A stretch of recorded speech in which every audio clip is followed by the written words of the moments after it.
Hi, thank you for finding this vlog. So this is a very long overdue na vlog. Ito yung tour namin sa Vietnam and Cambodia last May 2025.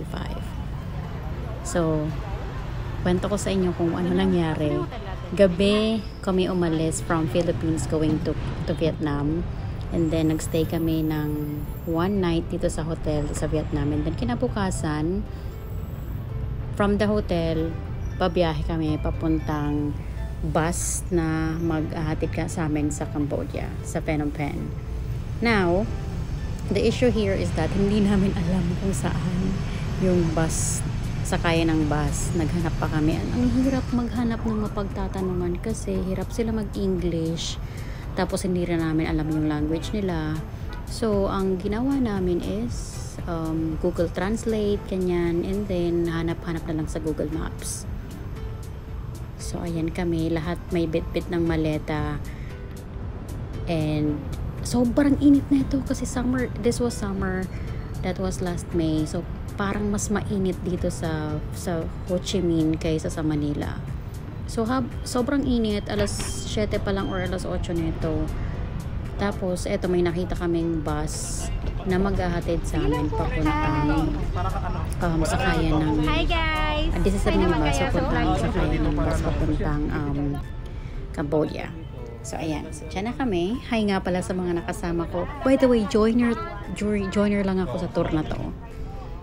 And napakasaya kasi as in, hindi ko sila kilala. Sila magkakilala na kasi nag-tour na sila sa ibang bansa before. And solo joiner lang ako dito. Yan si Jomar. Yan si Sir. That's Tin. That's Doc. Ala. Hi guys! So, ito na nga. Itong mini bus na nasakyan namin.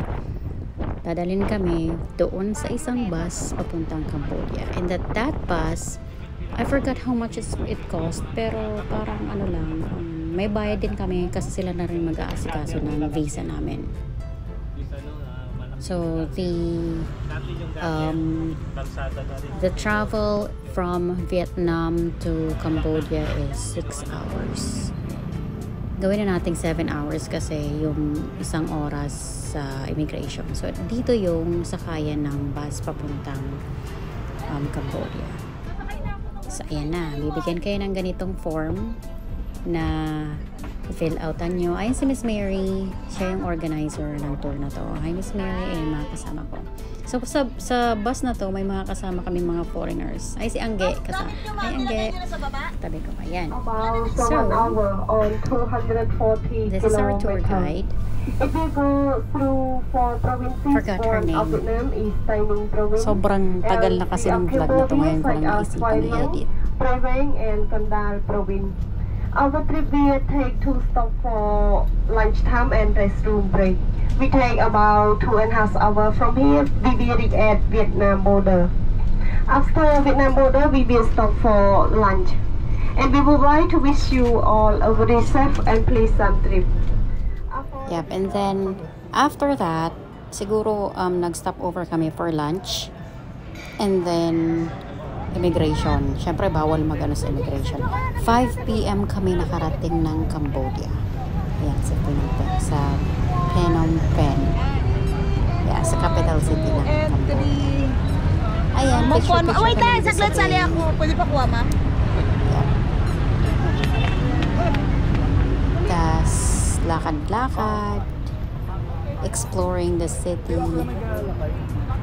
Maganda dito kasi ang daming mga street food, ganyan, ang daming tinda, parinda. They accept their local money. Yung iba nag-accept ng Vietnamese dong. Tapos, mostly, ang na-accept nila is dollars, US dollars. Yan. Di ko yan na-try. Pero may mga itatry pa kami mga food dyan. Diba? Ang daming pwedeng bilhin dito. And, medyo malakas ang pera natin sa kanila. Kaya, so feeling mo mayaman ka dito. So this is the boulevard. And eto is, I guess this is their temple. I forgot the name. Wala, pasensya na guys. Pero dyan lang yan sa boulevard na yan. So, nag-picture-picture kami dyan, nag-group pic, tapos tambay,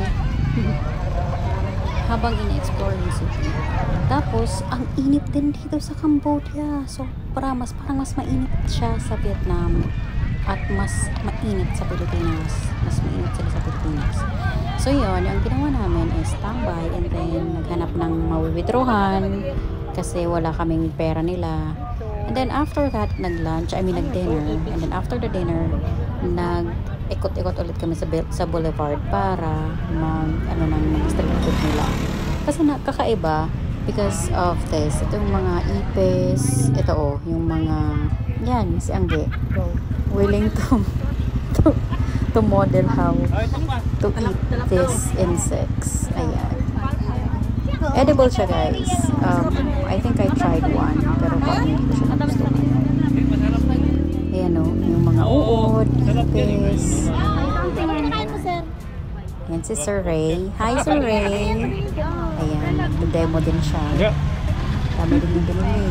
Pakita mo yung kinakain mo, please. I-focus mo sa camera. Tuwang-tuwa kami kasi very turista ang dating ng mga Pilipino. May ingay kami. Ito yung mga ano to. Next stop is the fruits. Kakaiba yung mga prutas nila dito. I don't know kung may ano ba. I guess it's with their sa geographic ano ba. Pero kakaiba, sobrang lasa. Tas ang sasarap. Yan. So makikita mo din dito sa Cambodia na parang gano'n. Tabi-tabi yung mga noodle shop, mga pho. Tapos, ayan, may mga toys. Kung ano-ano makikita mo sa boulevard. Diba? Ang kakatuwa. Kung gusto nyo mag-hold na ng mga ano dito pasalubong, dito na kayo bumili. Yan. So, by the way, nasabihan ako ng kaibigan ko dito na dito na kasi siya nagtatrabaho. Hi, Joma, kung nanonood ka. Sinabihan ako na mag-ingat sa boulevard kasi ang daming mandurukot dito. So, huwag pa rin tayong maging kampante. Since turista tayo, huwag po tayong maging kampante. Ingatan ang gamit nyo kasi hindi natin alam yung mga ugali ng nasa ng country na to. So, yun. Ingat pa rin. Lalo na alam nila na turista ka. Huwag masyadong makampante na magtiwala agad. Ayan. So, after that, ang ginawa namin ay nag-bar. So, may kalapit na bar dyan. Nag-bar kami. Ayan, may banda. Hirap nga lang kaming i-convey ang message namin kasi hirap din sila mag-English at intindihin yung English. So, this is their local sound. I don't know kung makaka-copyright tayo pero i-ano ko na lang. I-mute ko na lang yung iba. Pero, sobrang nag-enjoy kami sa bar na to. Kasi yung mga locals, may mga bata sa kabilang table, mga Gen Zs, na yung parang welcome kami, ganyan, nakipagsayawan din sa table namin. Nakakatawa. Yung parang pag-Asian countries talaga, napaka-hospitable. Kaya dito kami, nag-inuman. Tapos, ayun si Angge. Hi Angge, thank you sa pag-sponsor ng inom. Sir Ray, siya din nag-sponsor ng inom namin. Ito yung mga aunties na hindi umiinom. Diyan lang sila sa tabi. Nauna na silang umuwi kasi... Pero malapit lang dito yung hotel namin. Nagsisisi nga ako na hindi ko na videohan yung hotel kasi maganda din yung hotel. Wala nga lang elevator. Pero nasa third floor kasi kami. May mga kasama ko, may mga maleta. So, ayan, inom-inom. Kinabukasan talaga may tour pa kami niyan eh. Yung maagang aalis para sa tour. Pero syempre, nandito na rin naman tayo. Why not make the most out of it, right? So, ayan. So, sayaw-sayaw. That's Angge. Wala pa yung tama. Ganyan lang talaga siya. Si Doc. Hi, Doc. Sir Ray talaga, oh. Kulit. Sayaw pa. Hi, madam. Hi, ayan si ma'am. Ay, mga kasama naming mga principals. Hello po. Ayan, hirap kaming i-convey yung message. Ayaw nilang, hindi sila maintindihan. Ayan, sabi namin, magre-request kami sana ng kanta or pa-shoutout sa aming mga Filipinos dito.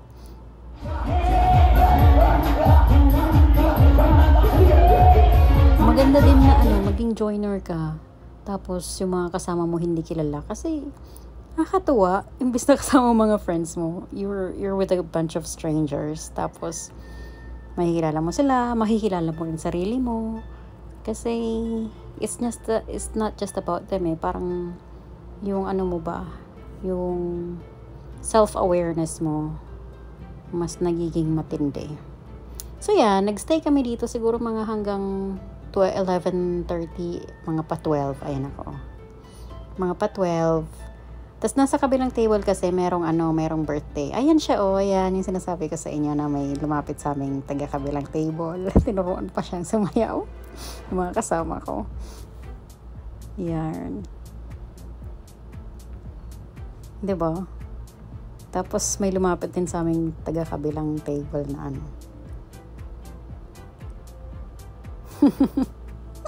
nakakatuwa.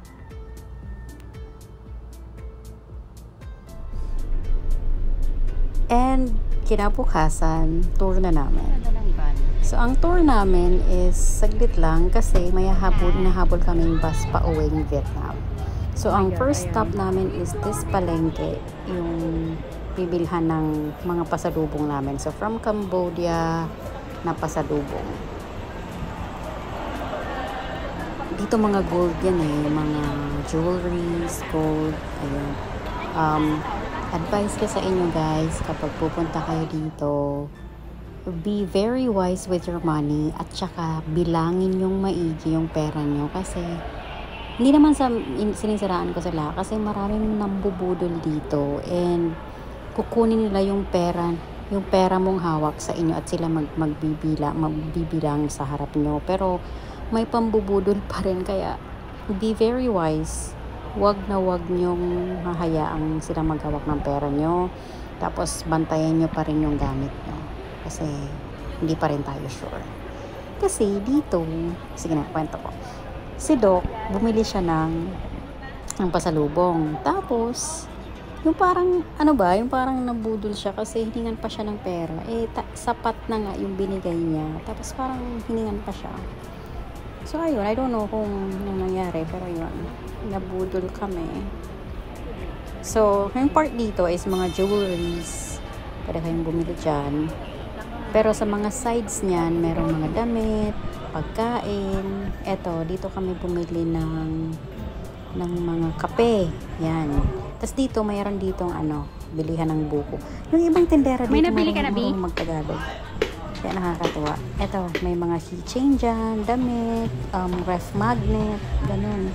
Hanap ka na lang ng mas mura. Kasi may mga part yun na may matatawaran mo, ganyan. Say hi. Pero, isa pang tip. Kapag hindi ka bibili, wag mong hahawakan yung gamit nila o yung mga paninda nila. Kasi nagagalit ang mga yan. Diba, titingin-tingin ka lang, wag mong hahawakan at wag kang mahihipagtawaran kung hindi ka bibili. Kasi mamumura ka talaga nila, hablutin ka nila. Bumalik ka dito, bibili mo ba ito o hindi? Kasi nakipagtawaran ka na, tapos hindi mo pa pala bibilhin. Same goes with Vietnam people. Ganon din sila. You think na magaling kang makipagtawaran, not until you reach this part of the world. So dito kami, umikot kami. Parang lang siya, Divisoria na nasa Cambodia. So dito may mga shoes. Tapos may patahian din dito. And may nakita akong vlog na if you're staying long, pwede kayong magpatahi. Patahi ng damit ninyo, dress or kung ano-ano, pantalon. So, ayan, makikita niyo yung mga damit dito. Parang lang din, Divisoria. So, medyo nagstay kami dito ng matagal sa local market nila. Maganda din, na pupunta ka ng local markets instead of malls kasi mas makikita mo yung rich culture nila. Ito yung buko. Buko juice na si ate girl ay marunong magtagalog. Siguro dahil ang daming Pilipino natin. Kaya marunong na rin siya. Hindi masarap, mura lang, mga ganon. Ikaw mag-10? 20. Saan ba itong 20? So, Bidito currency tingin. na ina-accept Ano nila masabi is, mo? dollars. Ay, masarap. and Matamis. the local money. Mas okay ba sa Filipina buko? Or no? Yan. Hi, Angge. Hi ulit. Oo. Sarap daw. Shopping ninyo. Ayan si Doc. Tingin dito. Ayan yung mga Rich. kasama ko. Madaming money. Kaming pera. Dollar? Ayun ba? Rich yarn. Tayo din tayo. Yep. Ganda ng ano nila, no? Nung local na handwriting. Ito, yung mga dried fish na kakaiba. Dried fish. Sarap sana mag-uwi, oh. Kaya lang, umuwi ko sa bagay kasi. Buti na lang, ano nila yung pag-record ko. Yarn. And dito kami nabudol. Yarn. Kasi nagbigay ng dollars, nagbigay pa ng ano. Hello. So, siguro ano, isang oras or less than 1 hour din kami dito. After that, ang ginawa namin ay pumunta na ng van, kasundo ng van, and then doon na kami sa next stop. Next stop ay ang park dito din sa Cambodia. Medyo malapit lang din siya. Pero, sobrang init dito. Iba yung humidity niya. Tsaka yung init niyang tumatapos. Ikaw, maglakad-lakad ka ng ganyan ng sobrang init. Kaya, ang ginawa namin dito kami sa side. Doon kami sa walang init. Sa malilim kami. Tapos, yung init ba na hindi mahangin, na parang still yung hangin niya. Kaya, ang init talaga. Grabe. Gusto ko nang umuwi nito. Yan kami ni Angge. Dito kami sa side na to. Kami nila Jomar. Diba? Ang ganda sana maglakad-lakad. Kaya lang, sobrang init eh. And after that, bumalik na kami sa hotel namin to get our things. So that's 34 degrees here in Phnom Penh. Pero grabe yung init talaga yung humidity niya. Ayan o. Sa aking phone. So, ang inaantay namin dito is yung sundo papuntang bus. So this is the bus. Ang kinuha namin is sleeper bus. So from Cambodia to Vietnam, it will take us again another 7 to 8 hours. Including the wait na sa immigration on. So ayan. May wifi, sir? Tatak ulit sa passport. Hello. Ayan ako. And some narration. Hi guys, Ayan. so time check po is 11:32. Papunta na kami ng Vietnam. So ang ETA is 6 hours now, 11:32 AM local time. So dito kami sa sleeper bus. Dito ako sa From Batangas. Saan wave ka? Teacher from Batangas. So that's us. Tapos makikita mo dito yung parang Manila, oh. Ilog Pasig. Ganyan. Nakakatuwa din. Well, of course, syempre, Southeast Asia, so parang pareho lang. Lapit lang sa Pilipinas. Ganyan. Matagal ang biyahe from Phnom Penh to Ho Chi Minh. Kasi, grabe, ang bagal ng bus nila. I guess 80 lang sila. Ayun, tingnan mo, alauna na. Update ako.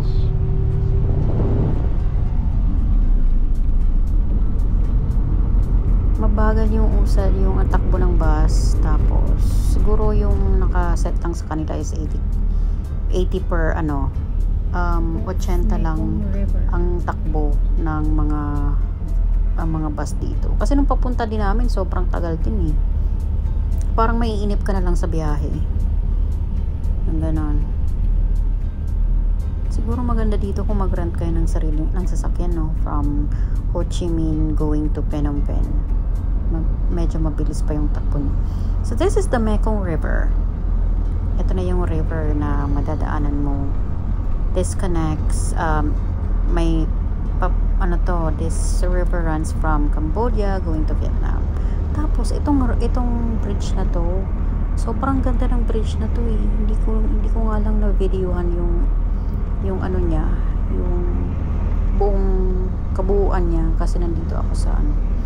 Pero kung i-search niyo sa Google, sobrang ganda ng bridge na to. Like ano siya, parang siyang San Juanico Bridge kasi sobrang haba din ng bridge na to. Ayan.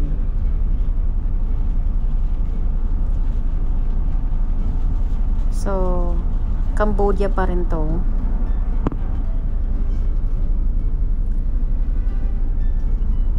Nakarating kasi siguro kami dito ng Vietnam, gabi na.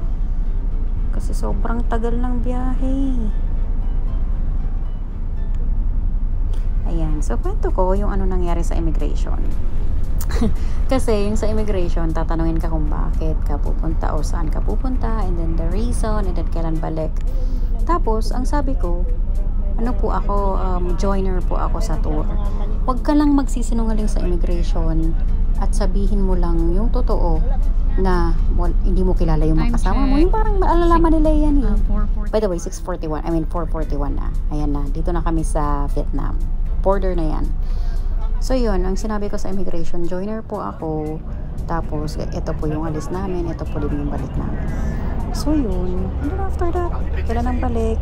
Saan nag-work? And pass agad sa immigration. Good luck, ingat.